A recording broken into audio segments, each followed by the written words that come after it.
The food fight was never planned. The guitar was real. The horse earned more than the star. Everything you thought you knew about this film is about to change. These are 15 hidden details you completely missed in Animal House. Number 15. The sweatshirt worn by John Belushi throughout Animal House is one of the most recognized garments in comedy history, but almost no one knows where it came from. Costume designer Deborah Nadoolman created it from scratch on a budget so tight that most Delta House costumes were sourced from thrift stores in Eugene, Oregon. Nadoolman, who was also director John Landis' wife and working her first major film credit, handmade the togas alongside Judy Belushi to cut costs further. Look closely at the sweatshirt lettering across multiple scenes. The font is deliberately oversized for maximum camera visibility.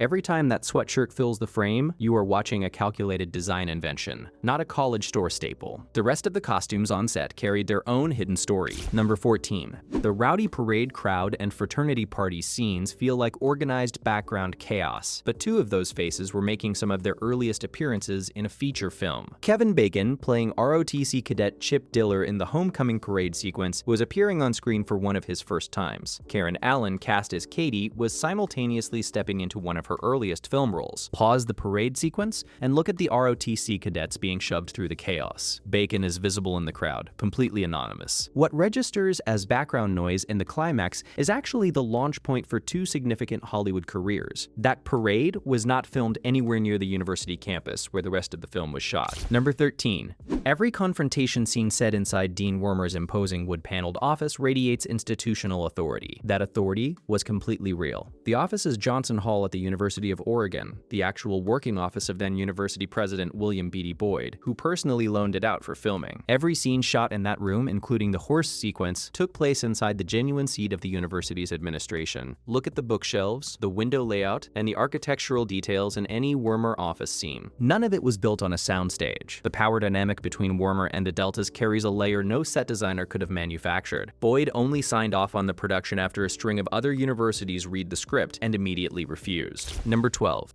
Faber College looks like a perfectly generic American campus, which is exactly what the production needed after running out of options. University of Missouri President Herbert W. Schooling initially agreed to host the shoot, then withdrew consent after actually reading the script. University of Oregon President Boyd signed on October 4, 1977, for $20,000, but attached one firm condition: the word Oregon could never be spoken or appear anywhere on screen. Watch the entire movie and notice that no campus location is ever identified by name. That silence is the condition made visible. Boyd agreed in part because Berkeley had turned down The Graduate in 1966, and he had no intention of repeating that mistake. The building serving as Delta House was in even worse shape than the campus itself. Number 11. The peeling paint, sagging porch, and visible structural decay of Delta House look like expert production design. It was not designed at all. The exterior was the Dr. A.W. Patterson House at 750 1 East 11th Avenue in Eugene, built in 1903, vacant and deteriorating since the early 1970s. Omega House was the real Phi Kappa Psi fraternity at 729 East 11th Avenue, and the neighboring Sigma Nu House provided the interiors for the toga party, the staircase, and the guitar scene. The Patterson House was demolished in 1986, and a commemorative plaque now marks the site. Look at the exterior shot of Delta House. The dilapidation was the building's actual condition, not a set dresser's work. The man originally cast as Dean Wormer turned the role down over lunch. Number 10. John Vernon's portrayal of Dean Wormer has defined the character of institutional authority in comedy for decades. That performance almost belonged to someone else entirely. Landis personally pitched the role to Jack Webb, star of Dragnet, over a lunch of martinis. Webb declined, with accounts varying on whether he cited his public image or simply passed on the material. Kim Novak was simultaneously under consideration for Mrs. Wormer before Verna Bloom was cast. When Vernon was ultimately hired after Landis saw him in The Outlaw Josie Wales, Universal executives complained he was nothing but a television actor. Watch Vernon's delivery in any confrontation scene. He played Wormer as straight drama by design, never reaching for a single comedic beat. That restraint makes every scene he anchors land differently. Number 9. The energy Belushi brings to Delta House reads as fully committed and completely present. The reality was considerably more complicated. Belushi was simultaneously appearing on Saturday Night Live throughout the entire production, flying to New York every Thursday and returning to Oregon every Monday. Producer Ivan Reitman and the crew built the shooting schedule around his weekly absence. According to Judith Belushi Pisano and Tanner Colby's biography Belushi, Judy Belushi rented a house in South Eugene to keep him grounded between shoots. During downtime in Oregon, Belushi met Portland-based musician Curtis Salgado, whose passion for rhythm and blues directly planted the seed for the Blues Brothers. Watch any Bluto scene knowing the performer was managing 2 full careers at once. The energy you read as effortless was controlled exhaustion turned into performance. Number 8. The cafeteria sequence is one of the most quoted comedy set pieces of the 1970s, and it was never planned. Belushi arrived at the Herb Memorial Union at the University of Oregon, began improvising, and Landis told the camera operator to simply stay with him and not stop rolling. The line delivered in the moment was entirely ad-libbed on the spot. The reactions of every cast member visible in the cafeteria are genuine, because none of them knew what Belushi was going to do. Watch the faces of the surrounding performers in the seconds after Belushi escalates. Genuine surprise is written across every frame. The Animal House, the Inside Story documentary, released in 2008, confirmed the sequence was captured in a single pass. Every person reacting in that cafeteria is reacting in real time. Number 7. Bluto's destruction of the guitar on the staircase was not in any draft of the script. Singer and songwriter Stephen Bishop, who also wrote and performed the film's title song, was playing the folk performer on the stairs. Bishop chose the traditional song I Gave My Love a Cherry because it was in the public domain, saving the production a licensing fee. Belushi smashed a real, fully tuned guitar, not a breakaway prop, and it took 2 takes. Bishop kept the destroyed instrument signed by the full cast. According to Bishop's interviews with Best Classic Bands, he went on to date Karen Allen after the production wrapped. Look at Bishop's expression during the smash. His reaction is entirely genuine. The horse that appeared in Dean Wormer's office generated rumors for decades. Number 6. The horse scene in Dean Wormer's office is pure absurdism, and the financial reality behind it makes it even stranger. The horse, named Junior, was paid $40,000 for its appearance. Belushi's initial salary for the entire film was $35,000, meaning the animal received more compensation than the star.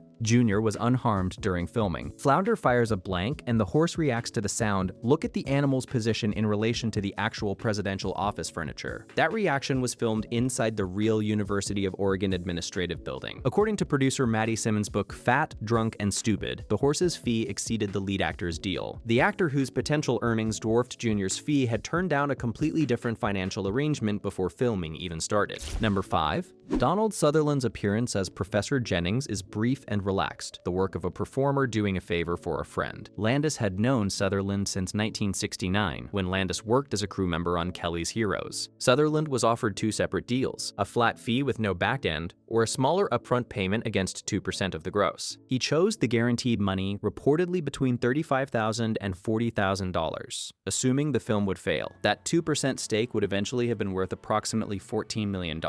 His payment made him the single highest paid performer on the production for 2 days of work. Look at the Jennings classroom scene knowing every second was captured across just 2 shooting days. Maddie Simmons documented the financial terms in Fat, Drunk, and Stupid. Number 4. Stephen Furst's performance as Flounder became one of the film's most enduring character portraits. Furst was working as a pizza delivery driver in Hollywood, unable to get his materials in front of casting teams through any conventional channel. He delivered a pizza to the casting office and taped his headshot inside the lid, ensuring it would be the second thing anyone saw when they opened it. Producer Maddie Simmons saw the photograph and called him in. The grocery catching sequence outside Delta House, where Otter tosses bags of food and Flounder scrambles to catch them, was filmed in a single take with no rehearsal. Watch that moment for the genuine physical awkwardness. One of the film's most beloved performances exists because a performer created his own path around every barrier in front of him. Number 3. The Delta House ensemble reads as perfectly assembled, each performer exactly right for their role. Every single one of them was a replacement. Chevy Chase was offered Otter and left to make foul play. Dan Aykroyd wanted D-Day, but was blocked by Lorne Michaels at Saturday Night Live. Bill Murray was sought for Boone. Meatloaf was listed as an alternate for Bluto if Belushi had not been available. Writer Harold Ramis wrote the Boone role specifically for himself, then was turned down by Landis as too old and declined even a smaller part. According to author Nick DeSemlian's book Wild and Crazy Guys, the gap between the intended cast and the actual cast was nearly total. Watch any ensemble scene and consider that nearly every performer was the production's backup plan. Number 2. The Deathmobile crashing through the homecoming parade looks like pure anarchic creativity. The vehicle was actually a 1964 Lincoln Continental, customized by George Barris, the same designer responsible for the original 1966 Batmobile and the KITT car from Knight Rider. The parade was filmed over 3 days on the closed main street of Cottage Grove, Oregon, more than 20 miles south of Eugene, with local high school seniors paid $125 to appear as extras. Stunt driver Bud Eakins, who performed the motorcycle jump for Steve Steve McQueen in The Great Escape, piloted the Deathmobile with near-zero visibility from inside the vehicle. Actor Tim Matheson insisted on writing inside it during those takes. Look at the hood ornament on the Deathmobile. It is the severed head of the Emil Faber statue. Number 1. The freeze-frame epilogue revealing each character's fate is one of the most imitated closing devices in American comedy. Landis designed it as a deliberate parody of the closing cards in American Graffiti from 1973. The card format, typography, and presentation style directly mirror George Lucas's film. Writers Doug Kenney, Harold Ramis, and Chris Miller wrote the character fates as an escalating sequence, with Bluto ascending to the Senate while others spiral into increasingly unlikely outcomes. The Ask for Babs credit card visible during the epilogue was a real Universal Studios Hollywood theme park promotion. Visitors who asked for Babs at the ticket booth received an actual discount for years after the film opened. Look at the card format in the final moments. Every visual choice was a deliberate reference. Animal House was built from rejected scripts, thrift store costumes, a condemned building, and a cast that was almost entirely everyone's second choice. Every scene carries a production decision that rewrites what you thought you were watching. Watch it again. Which hidden detail surprised you most, and what film should we open next?